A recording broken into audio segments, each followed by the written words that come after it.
నమస్తే.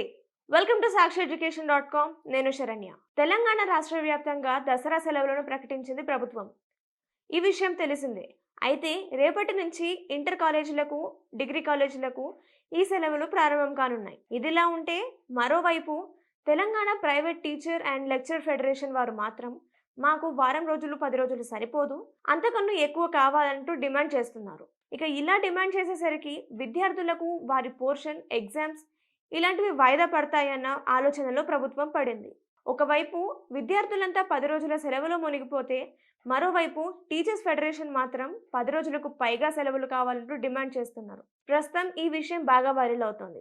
ఇక ఈ విషయంపై ప్రభుత్వం అతి త్వరగా నిర్ణయం ప్రకటించాలని టీచర్స్ ఫెడరేషన్ డిమాండ్ చేస్తుంది. మరి ఈ నిర్ణయంపై ప్రభుత్వం ఏ విధంగా స్పందించనుంది? ఇక ఇప్పటికే సెలవులు ప్రారంభం కావడంతో ఈ విషయంపై స్పందన ఏ విధంగా వస్తుంది? అసలు ఈ 10 రోజులకు పైగా పెంచడం సరైందేనా?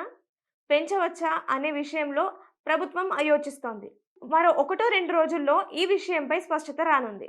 ఈ విషయంపై మీ కామెంట్స్. ఇలాంటి మరిన్ని అప్డేట్స్ కోసం సాక్షి ఎడ్యుకేషన్ యూట్యూబ్ ఛానల్ని ఫాలో అవ్వండి.